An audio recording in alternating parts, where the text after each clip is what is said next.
aliran-aliran lain seperti Syiah. Oh, Syiah ini juga bahaya. Syiah yang ada di Iran, yang diadopsi oleh orang-orang Islam yang belajar di Iran. Nanti anak-anaknya ibu, kalau sekarang maksudnya ibu ditanya, Bu, maaf ya, suaminya namanya siapa? Itu tahu kadang-kadang. Oh, suami saya namanya Arif. Oh, suami saya namanya Hartono. Itu hafal. Suatu saat ada generasi, ada masa seorang wanita yang tidak tahu nama suaminya. Kenapa? Saking banyaknya suaminya. Betul, Pak. Apa itu? Namanya kawin kontrak, kawin mut'ah, ajaran Syiah. Kawin kontrak, kawin mut'ah itu begini. Seorang wanita ketemu dengan seorang laki-laki, maka seorang wanita itu mengatakan begini, Mas, misalnya, kamu tak nikahkan dengan diriku dengan mahar 500.000 untuk jangka 2 jam saja. Sudah, kata si laki-laki, Kobil tuh saya terima pernikahannya dengan mahar 500.000 rupiah untuk 2 jam saja. Selesai, pergi ke hotel, sudah menjadi suami istri, karenanya kawin model Syiah. Setelah itu cerai. Malam itu pagi misalnya, malam harinya ketemu laki-laki lain, juga kawin, menikah mut'ah. Pagi suaminya namanya Agus, malam hari suaminya namanya Salim. Kalau 1 tahun tiap hari gini, hafal enggak nama suaminya? Bahkan kalau punya anak, anaknya banyak, sampai misalnya 37, kamu bapakmu siapa ya? Lupa nama bapaknya. Ini ajaran Syiah dan sudah masuk di Indonesia. Mahasiswi di Bandung itu ada yang melakukan demikian.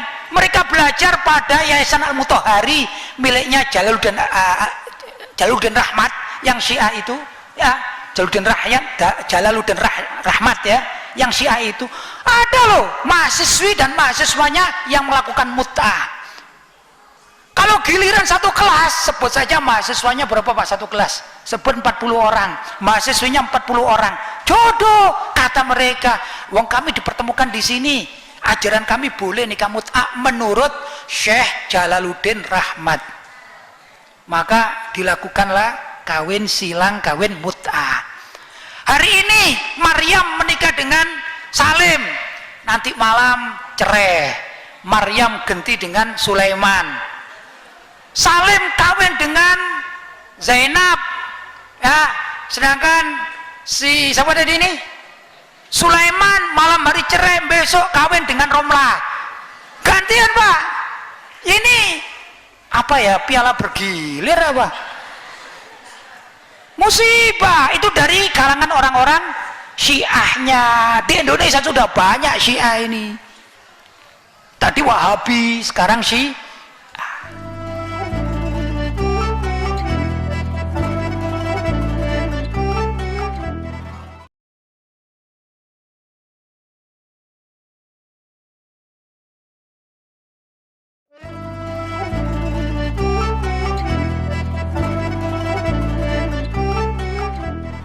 Nanti bulan Muharram, sebelum bulan Muharram ya, sekarang ini bulan Maulid, betul? Rabiul Awal. Kita umat manusia, Mas, kita umat Islam, Ahlus Sunnah wal Jamaah, benar-benar rame-rame, bersama-sama, ittihad, bersatu, memperingati kelahiran Nabi Muhammad Sallallahu Alaihi Wasallam. Dunia Islam ini. Tapi ada juga yang mengaku umat Islam, mereka getol dan semangat di dalam mengatakan yang melakukan Maulid Nabi ini termasuk haram, berdosa besar, bid'ah, dolalah, sesat, yang tujuannya atau jalannya ini kelak akan menuju neraka. Jadi yang satu mengatakan bahwasanya perayaan Maulid Nabi adalah menciptakan cinta kasih kepada baginda Muhammad Sallallahu Alaihi Wasallam. Kelompok yang lain menuduh kamu ini bid'ah dolalah, akan di neraka, divonis di neraka. Tidak selesai-selesai ini problem umat Islam. Betul? Terjadi. Bulan Muharram akan datang. Demikian juga sebagian masyarakat muslim di mana-mana memperingati tahun baru Hijriah. Ada yang pawai ta'aruf, ya dah. Mulai dari anak-anak yang kecil diajar untuk jalan di tengah jalan pawai ta'aruf, bukan demo ya, pawai ta'aruf dengan slogan-slogan keislaman. Yang satu mengatakan itu tidak pernah diajarkan oleh Nabi dan para sahabat. Jadi nggak usah diadakan pawai ta'aruf atau memperingati tahun baru Hijriah. Ribut lagi. Ya. Apa itu bulan demikian dan seterusnya. Ini umat Islam selalu aja semacam demikian. Tidak menghormati orang yang mempunyai pendapat, apalagi yang berpendapat itu dengan hadis-hadis konkret. Ini belum keseharian kita Pak, umat Islam ini bisa dikatakan diobok-obok dari luar maupun dari dalam. Orang ziarah kubur, Nabi itu ziarah kubur, kita mengikuti ziarah kubur. Ada pihak-pihak mengatakan ziarah kubur syirik. Naudzubillah min dzalik. Enggak selesai. Enggak selesai. Kalau Ramadan, apa yang diperdebatkan? Ramadan datang, berdebat Pak, masih Pak. Tarawihnya berapa rakaat? Sampai urusannya kecil-kecil ini umat Islam enggak selesai. Kenapa? Ya tadi itu karena yang alim seperti contoh misalnya Imam Syafi'i sudah tidak ada. Lebih bawah lagi Imam Ghazali sudah wafat. Ya dah, mungkin lebih dalam, lebih jauh-jauh lagi kalau saya mohon maaf, saya pengurus Nahdlatul Ulama ya, saya pengurus Nahdlatul Ulama di MWC NU Singosari Malang kecamatan, jajaran Rois Surya. Saya jajaran Rois Surya ya, saya bicara NU kan tidak apa-apa ya. Ini sekelas Kiai Haji Hasyim Asy'ari sudah tidak ada sekarang yang tegas. Saya baca buku-buku beliau ini luar biasa, tidak seperti penerus-penerusnya. Kiai Haji Hasyim Asy'ari adalah figur, beliau itu ulama yang luar biasa, kelasnya dunia Pak.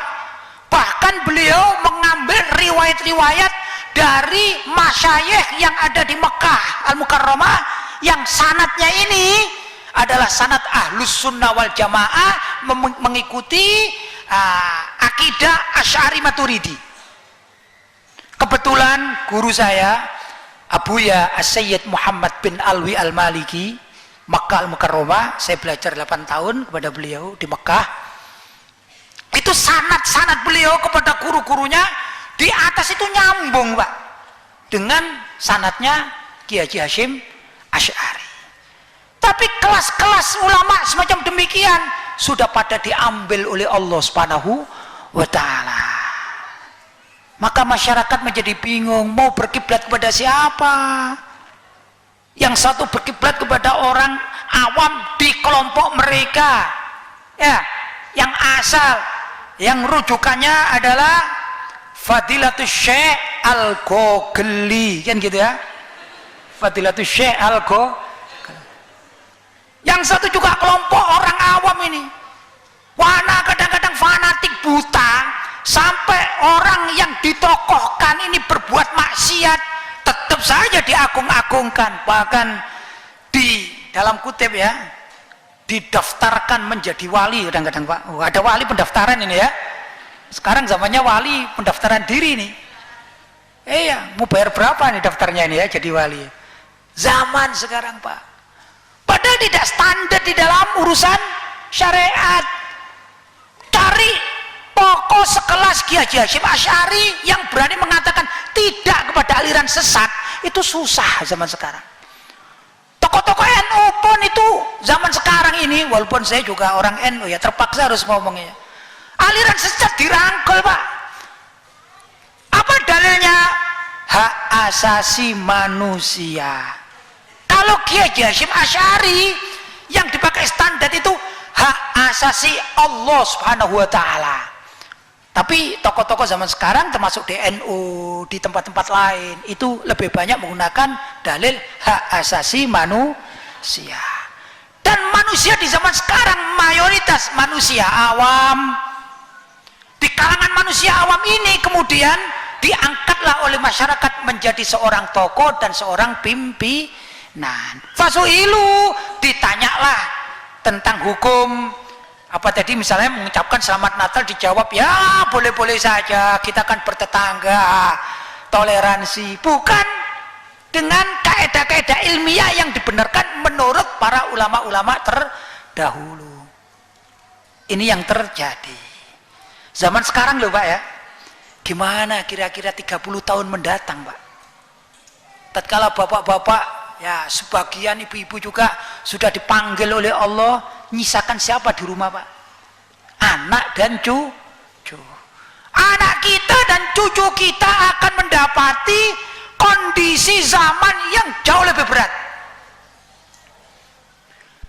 10 tahun yang lalu Pak, ini masyarakat Ahlus Sunnah wal Jamaah, barangkali kalau di Indonesia saya katakan warga NU, barangkali gitu gampangnya, itu tidak kenal dengan sosok nama yang namanya Al-Albani. Siapa Al-Albani itu? Adalah seorang pengikut pemikiran Syekh Ibnu Taimiyah, tapi Al-Albani ini adalah seorang tukang jam yang dia belajar otodidak hadis-hadis, kemudian dia menghukumi hadis-hadis sesuai dengan pemahaman dia, tidak memiliki guru dan sanad yang sangat sempurna sebagaimana ulama-ulama terdahulu. Bahkan Syekh Al-Albani ini pernah meragukan keimanannya Imam Bukhari. Imam Bukhari yang jadi rujukan hadis-hadisnya umat Islam diragukan keimanannya oleh Al-Albani. Tapi nanti bapak-bapak yang punya anak di rumah yang biasa main dengan mbahnya tadi, syekhnya tadi, syekh siapa? Gak Google tadi, Mbah Google ya, Fadilatul Mukarram ya dah, Syekh Google. Nanti dia bakal mengenal Al-Albani. Suatu saat bapak ibu kalau dulu mengaji sama guru-guru sekelas ayatmu misalnya yang sudah wafat, itu dikasih hadis, sebut saja misalnya hadis yang paling gampang, innamal amalu binniyat misalnya ya. Nanti akan dikasih komentar sama anak-anaknya atau cucu-cucunya, Pak, itu menurut Syekh Al-Albani hadisnya dhaif. Pak, itu menurut Syekh Al-Albani hadisnya sahih, hadisnya hasan. Bahkan hadis-hadis yang dulu kita yakini kebenarannya, maka anak-anak kita yang mempunyai guru Syekh Google ya akan mengatakan, Pak, ndak usah pakai hadis itu palsu, hadisnya palsu, ndak bener. Kata siapa nak? Katanya Syekh Google. Syekh Google dilihat mana? Itu yang bilang Bapak Albani, tanya. Ini akan terjadi. Sekarang ini begitu Pak, tulisan-tulisan banyak. Sahahu Al-Albani. Padahal Al-Albani sendiri bukan Ahlus Sunnah wal Jamaah, gampangannya tokoh Wahabi Pak. Tapi sudah merasuk di kalangan generasi muda. Bahkan anak-anak pesantren ya, anak-anak pesantren ya, sebagian ustadz-ustadz ya, sebagian ustadz-ustadz yang selesai dari pondok pesantren, mereka kalau di pesantren sebagian kan tidak boleh memegang HP ya, kan tidak boleh sebagian pesantren ya. Begitu mereka keluar, wah ini bagus ini, saya belajar HP, akhirnya belajar Syekh Google ya, pada Syekh Google ini. Di pondok tidak mendapatkan ajaran itu, Al-Albani tidak dan lain sebagainya tidak. Tahu-tahu begitu masuk ada sesuatu yang baru, wah kalau gitu kiai saya dulu ngajarkan kitab apa, Sulamut Taufik, ini Nihayatul Muhtad, ini kitab Al-Jalalain dan lain sebagainya. Ternyata banyak yang salah kitab-kitab itu. Kata siapa? Kata Syekh Google. Kalau sudah demikian Pak, kira-kira 30 tahun yang akan datang apa yang terjadi? Ini ajaran Islam akan semakin hilang satu demi satu, dipanggil oleh Allah Subhanahu wa taala. Saya tanya sekarang, Buya Yahya, secara umur persis saya tidak kenal beliau umur berapa, tapi beliau kan dikatakan sebagai umur orang dewasa. Sebut saja beliau umur 40 atau 50, itu kalau sunnah dari kehidupan Nabi kan berarti Nabi wafat usia 63 3 tahun, tinggal berapa tahun? Kalau 50 tinggal 13 tahun lagi. Ya, kalau beliau umur 40 atau 45 berarti ya tinggal nambahkan 17 tahun lagi. Padahal saya bicara 30 tahun akan datang, Pak. Yang hidup bukan bapak-bapak dan ibu-ibu ini, anak-anak kita. Kalau sekarang orang tua kita, kakek kita, ayah kita, ibu kita yang sudah wafat, siapa yang membicarkan tahlil? Kita-kita. Di sini misalnya minta, Buya, keluarga saya meninggal dunia, Buya, minta tahlilan. Oh ya, kita baca tahlil. Tapi kalau bapak-bapak sudah wafat, ibu-ibu sudah wafat, apa bisa menjamin anak-anaknya itu minta tolong dibacain tahlil? Karena dalam kitab Al-Gogel tadi itu Syekh Gogel di situ sudah banyak mengatakan tahlil hukumnya haram kata mereka. Belum tentu, Pak. Oh, anak saya ini Ahlussunnah wal Jamaah. Mereka juga mengaku Ahlussunnah wal Jamaah kok. Ya. Jangan mengaku saya bukan Ahlussunnah wal Jamaah, tidak. Mengaku Ahlussunnah wal Jamaah, tapi berbeda cara menerjemahkan ilmu agama. Itu yang terjadi. Jadi problematika umat zaman sekarang yang terjadi itu aneh lagi. Kiai-kiai Ahlussunnah wal Jamaah itu banyak, Pak.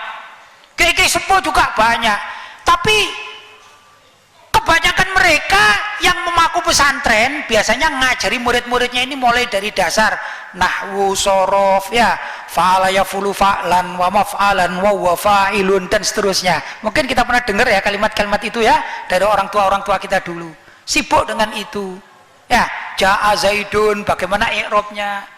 Sedangkan orang-orang di luar Ahlussunnah wal Jamaah yang tiap hari dihafalkan adalah hadis-hadis, ayat-ayat Al-Quran untuk menuduh penguatan, penuduhan terhadap amalia warga Ahlussunnah wal Jamaah yang oleh mereka dikatakan sebagai amalan sesat, ziarah kubur sesat. Apa dalilnya?